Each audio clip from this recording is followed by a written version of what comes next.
हमें प्रोग्राम में ज्वाइन किया है डॉक्टर शुएब सरिल साहब ने। किसी तारुफ के मोहताज नहीं है। पुलिस चीफ बलोचिस्तान हैं, डीजी नेशनल पुलिस ब्यूरो रह चुके हैं,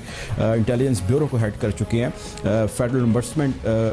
जो है उसको उसके रूह रवां रह चुके हैं। सो बहुत सारे ऐसे मनसब हैं जिस पर डॉक्टर शुएब सरिल जो है वो रह चुके हैं और उन्होंने बड़ी करीब से और बड़े एक लंबे अरसे तक जो है सारी पुलिस सर्विसेज और इंटेलिजेंस सर्विसेज और इन तमाम मामलों को देखा है। Welcome to the show doctor साहब। सर, मेरा आपसे सवाल ये है, टेक्निकल चीज़ मैं थोड़ी सी जानना चाहता हूँ कि जब भी किसी हाई प्रोफाइल बंदे को जो हमने ये जो हमने देखा अरेस्ट हुआ कैप्टन रिटायर्ड सफदर का, इसमें कितना इन्वॉल्व किया जाता है वज़ीर आला को या जो सिविल हमारी पॉलिटिकल क़यादत मौजूद है उनको, कितने लोगों को कॉन्फिडेंस में लिया जाता है, उसके क्या SOPs हैं, पुलिस किन चेक्स एंड बैलेंसेस से गुजरती है before arresting such kind of high profile?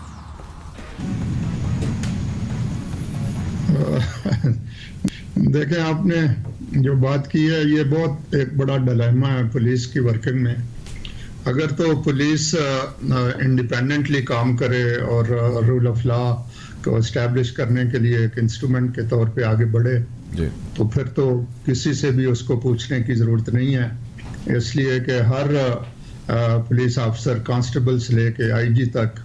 वो अकाउंटेबल है अंडर द लॉ। तो लॉ उसको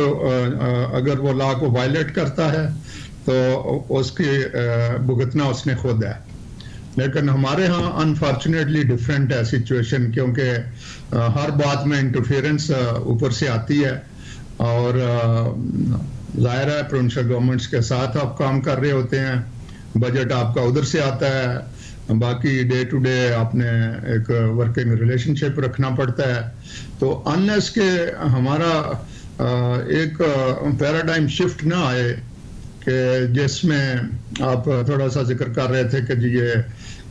इनको सबको बैठना चाहिए। यस, एब्सोल्युटली, अगर कोई वे फॉरवर्ड है तो वो यही है कि सारी पार्टीज बैठ के तो एक चार्टर ऑफ गुड पुलिसिंग या गुड गवर्नेंस कह लें वाइडर टर्म्स में, उस पे एग्री करें कि जी हमने ना तो नाजायज़ भर्तियां करानी है, ना हमने नाजायज़ पोस्टिंग्स ट्रांसफर्स करनी है, ना हमने इंटरफेयर करना है। हमारा काम सिर्फ ये है कि उनका पुलिस को काम करने दें, अगर वो दाएं बाएं गलत करते हैं तो उनको अकाउंटेबल रखें हम, बस दैट्स इट। ये नहीं है कि जी फलाने को हमारे कहने पे छोड़ दो, फलाने को हमारे कहने पे बंद कर दो, और अगर नहीं करोगे तो फिर तुम उसके कॉन्सिक्वेंसेस जो है उनको भुगतने के लिए तैयार हो जाओ। सर, तो ये जो अभी सिंध में हुआ है, मैं अब इस हालिया वाक़े पे आ जाता हूँ जिसमें जो पुलिस के वहाँ के प्रोविंस के हेड हैं IG साहब, उन्होंने उनके नीचे जो एडिशनल IGs हैं उन्होंने और बाकी DIGs ने, SSPs ने, जितने आला अफसरान है क़यादत है वहाँ पे पुलिस की, इन सब का छुट्टी अप्लाई करना और ये कहना कि जी हमारी हद तक हुई है और हम ये एक्सेप्ट नहीं है, इसलिए हम छुट्टी पर जाना चाहते हैं। मैं ये जानना चाहता हूँ कि एक तो ये आप इसको सारे वाक़े को किस नज़र से देखते हैं, इस अरेस्ट करने को कैप्टन सफदर के और बाद में इस पुलिस के एक्शन को, और उसके बाद जब पॉलिटिकल इंतज़ामिया या पॉलिटिकल वहाँ की जो क़यादत है उन्होंने इंटरवीन किया, बिलावल भुट्टो साहब ने, आर्मी चीफ साहब ने उनको अश्योरिटी दी, उन्होंने मामले को टेकअप किया, उसके बाद पुलिस का 10 दिन के लिए छुट्टियाँ मौखर करना, इस सारी एक्टिविटी को कैसे देखते हैं आप? देखें, जहाँ तक तो तल्लक है किसी भी बंदे की ऐसे की अरेस्ट का जो कि किसी ऑफेंस में इन्वॉल्व है। अब देखें, एक स्पेशल लॉ है बना हुआ जिसका पर्पस है कि जो मज़ार कायद की सैंक्टिटी जो है उसको मेंटेन किया जाए। अगर वहाँ आप जाके तो नारेबाजी करते हैं या और मतलब है कि ऐसी लैंग्वेज खुल्लड़बाजी होती है तो law should take its course, उसमें तो कोई दो राय हो ही नहीं सकती। अब जो मुझे पता चला है, मैं चूँकि 7-8 दिन बाहर रहा हूँ तो आज ही मैं इनफैक्ट पहले दिन इधर हूँ, तो I am not aware of the whole details, लेकिन जो मुझे पता चला है और कुछ अफसर से भी मेरी बात हुई है वो ये है कि जी पुलिस को ये legal advice in writing the गई कि जी ये अरेस्ट आप नहीं कर सकते किसी को, इसलिए कि ये नॉन कॉग्निजेबल ऑफेंस है। अच्छा, अब ये इंक्वायरी चूंकि अभी हो रही है, तो इंक्वायरी में मेरे ख्याल में ये भी एक पॉइंट जरूर आएगा कि क्या ये नॉन कॉग्निजेबल है या कॉग्निजेबल है, क्योंकि सूरत हाल इस तरह की है कि उसमें लॉ में तो ये लिखा हुआ है कि इसकी सजा जो है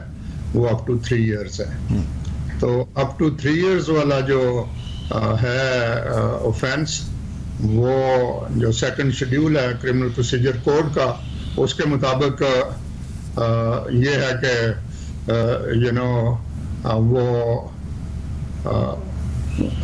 मतलब नॉन बेलेबल भी है और विदाउट वारंट आप अरेस्ट कर भी सकते हैं। लेकिन बेलेबल नॉन बेलेबल को एक तरफ रखें, वो कोर्ट का काम है।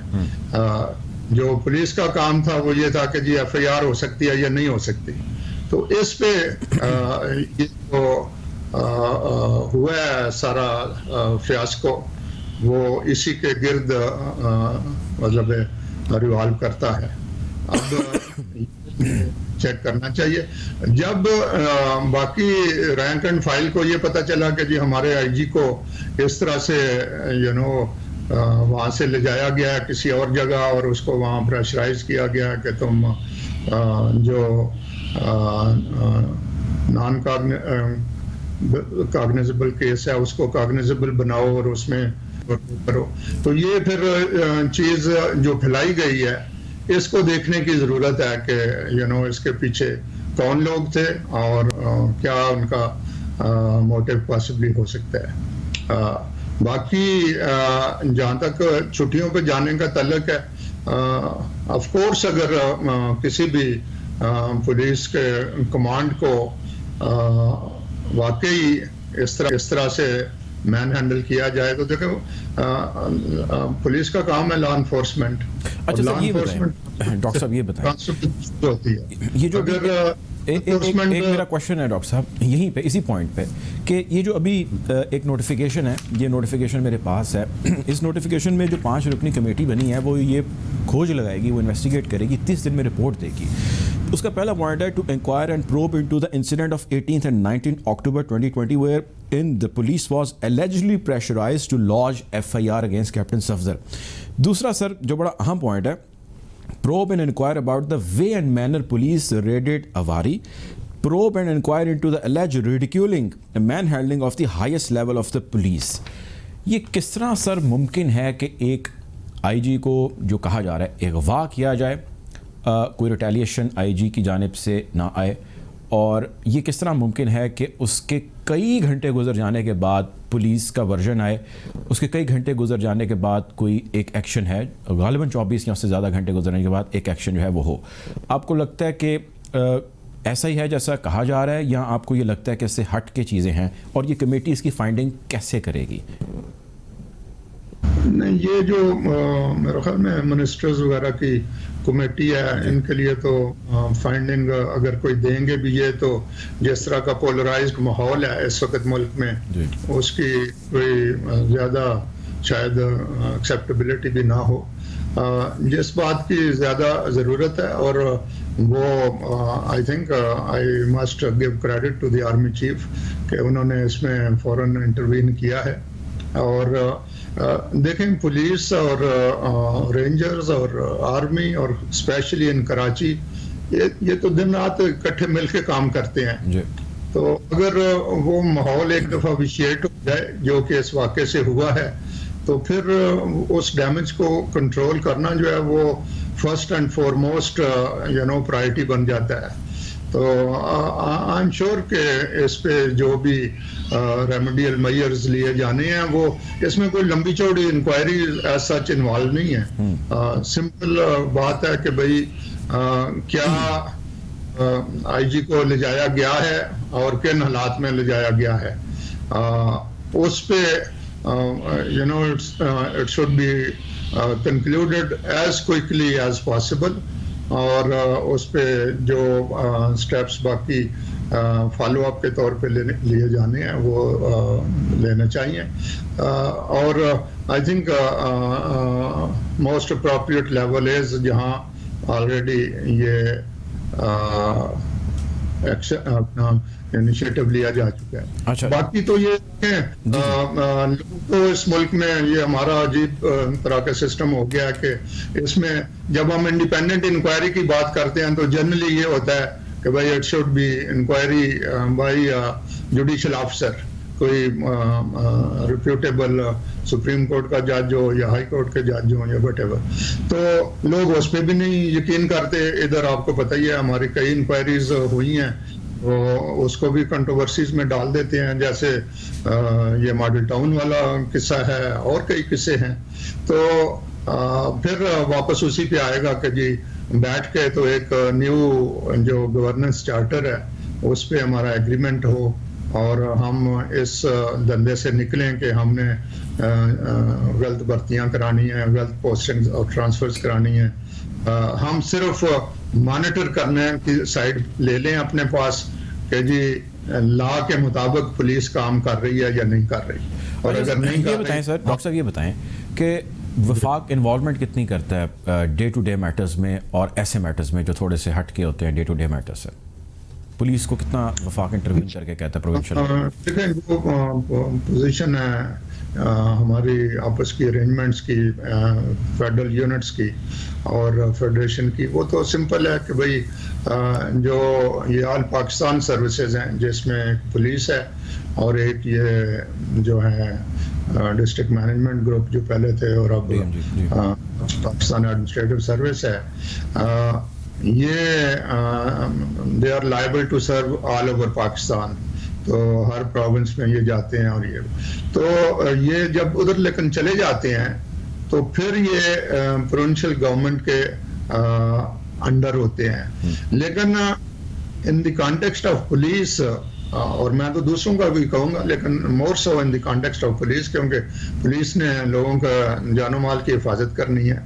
वो ये है कि ये जो मैं नैरेटिव सुनता रहता हूँ कि जी पुलिस को हुक्म दिया गया और उसने किया नहीं है, और भाई पुलिस को हुक्म सिर्फ ला देता है।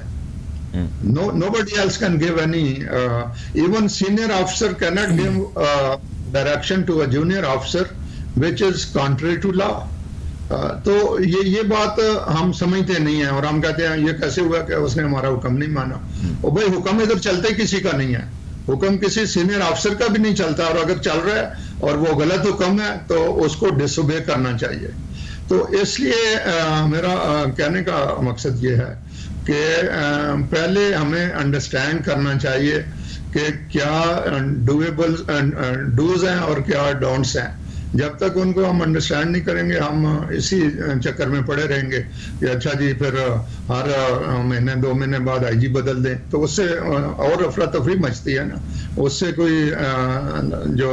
लॉ एंड ऑर्डर की सिचुएशन है वो तो नहीं इंप्रूव होती। अच्छा सर, वफाक ही कह रहा है और बरमला कह रहा है, आज भी बहुत सारी स्टेटमेंट्स आई आ रहा था कि वफाक सिर्फ इंटरप्रोविंशियल ट्रांसफर्स की हद तक इन्वॉल्व होता है, उसके बाद वफाक की इन्वॉल्वमेंट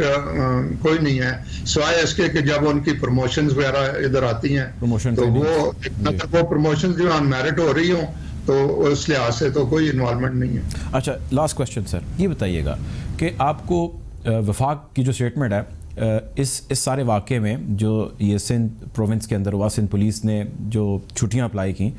इस सारे मामले में आपको प्रोविंशियल गवर्नमेंट की कितनी इन्वॉल्वमेंट नज़र आती है? क्योंकि वफाक गवर्नमेंट ये कह रही है कि इसके पीछे पाकिस्तान पीपल्स पार्टी की हुकूमत है जिसने ये सारा जो है वो ख़ुद स्टेज सजाया और ऐसा हुआ, और उसके बाद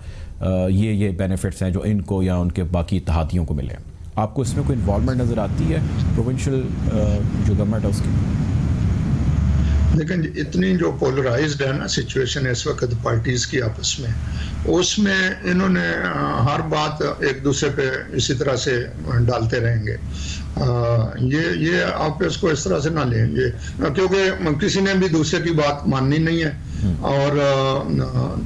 आपस में पिंग पोंग इस तरह से ये चलाएंगे, तो लिहाजा इसको इतना ज्यादा आप इम्पोर्टेंस ना दें। इम्पोर्टेंस इसको दें कि ये इस बात को समझे कि ये बहुत बड़ा चैलेंज है हमारे लिए, हमारे इंटरनल कोहेजन के लिए। इससे हमारे जो दुश्मन हैं वो फायदा उठाने की कोशिश करते हैं, और ये जो जिक्र रहता है फिफ्थ और सिक्स जनरेशन वॉरफेयर का, वो यही है कि आपको कंफ्यूज किया जाए, आपका लिए नए नए नैरेटिव रोज लाए जाएं, आपको कहा जाए कि जी सूबों को आपस में लड़ाया जाए, सर्विसेज को आपस में लड़ाया जाए, और एक अफरा तफरी एक्सट्रीम लेवल की जो है वो माहौल पैदा किया जाए। लेकिन सर ये जिस पिंक पॉइंट को आपने जिक्र किया, इससे तो ओवरऑल जो फोर्स है, पुलिस ज़ाहिर पूरी फोर्स है, जितने डिपार्टमेंट्स हैं वो तो खुद ही ज़ाहिर कमज़ोर पड़ते हैं और उनका मोराल जो है ज़ाहिर वो कहाँ जाएगा सारी सूरत हाल के बाद। तो इवेंचुअली तो हम अपने इंस्टीट्यूशंस को ही जो है वो डैमेज कर रहे हैं, डेंट कर रहे हैं इस किस्म की हरकत सकनात के बाद, चाहे जो भी कर रहा हो। नहीं, डैमेज तो आप बड़ा लाइट यूज कर रहे हैं वर्ड जो है, ये तो इररिट्रीवेबल डैमेज मैं कहूँगा कि इस तरह के वाकयात का होता है और हुआ है।